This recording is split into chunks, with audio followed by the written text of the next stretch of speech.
ഇന്നൊരു stir fried റെസിപ്പിയാണ് ചെയ്യുന്നത്. അപ്പോൾ അതിനായിട്ട് ചൈനീസ് കോളിഫ്ലവറാണ് എടുത്തിരിക്കുന്നത് കേട്ടോ. ഇതിന് ഫ്ലവറിങ് കോളിഫ്ലവർ എന്നും പറയാറുണ്ട്. സാധാ കോളിഫ്ലവറിൽ നിന്നും കുറച്ച് ഡിഫറെൻ്റാണ് ഇത്. കാണുമ്പോൾ തന്നെ അറിയാമല്ലോ.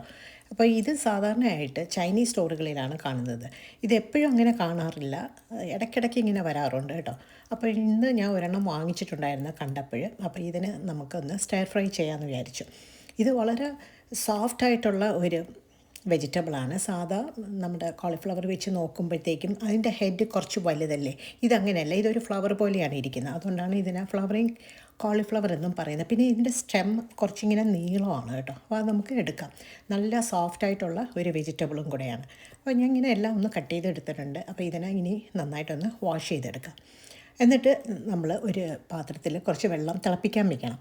എന്നിട്ട് അതിലേക്ക് ഈ കോളിഫ്ലവർ നമ്മൾ ഇട്ട് കൊടുക്കുക. എന്നിട്ട് അതിലേക്ക് കുറച്ച് ഉപ്പും പിന്നെ വെജിറ്റബിൾ ഓയിലാണ് ഞാൻ ഒഴിക്കുന്നത് കേട്ടോ. കുറച്ച് വെജിറ്റബിൾ ഓയിലും കൂടെ ഒഴിച്ചിട്ട് ഒരു 2 മിനിറ്റ് അതിനെ കുക്ക് ചെയ്യുക നന്നായിട്ട്. 2 മിനിറ്റ് മതി, അതിൽ കൂടുതലാകുമ്പോൾ ഓവർ കുക്കായി പോവും. എന്നിട്ട് അതിനെ ഒന്ന് സ്ട്രെയിൻ ചെയ്ത് എടുക്കണം.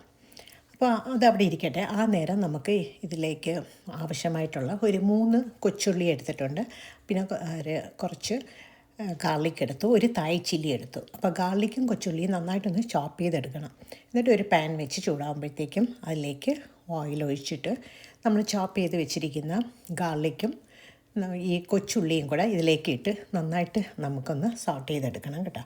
അത് ഒരു ചെറിയ ഒരു കളർ മാറി വരുന്ന സമയത്ത് ആ തായ് ചില്ലിയും കൂടെ അതിലേക്ക് ഇട്ടിട്ട്, ഞാൻ ഒരു ചില്ലിയെ എടുത്തിട്ടുള്ളൂ. അപ്പോൾ എരി വേണം എന്നുള്ളവർക്ക് ഒന്നുകൂടെ എടുക്കാം കേട്ടോ. എന്നിട്ട് അതിനെ നന്നായിട്ടൊന്ന് ഇളക്കിയിട്ട് ഇതിലേക്ക് നമ്മളവിടെ കുക്ക് ചെയ്ത് വെച്ചിരിക്കുന്ന കോളിഫ്ലവറും കൂടെ ഇതിലേക്ക് ഇട്ട് കൊടുക്കാം. ഓൾറെഡി കുക്ക്ഡ് ആയതുകൊണ്ട് നമുക്ക് ഒരുപാട് കുക്ക് ചെയ്യേണ്ട ആവശ്യമില്ല. പിന്നെ ഹീറ്റ് നമുക്ക് ഹൈ ഹീറ്റിൽ തന്നെ വെച്ച് ചെയ്യാവുന്നതാണ് കേട്ടോ. അപ്പോൾ ഇതിനെ നന്നായിട്ടൊന്ന് ഇളക്കിയെടുക്കണം.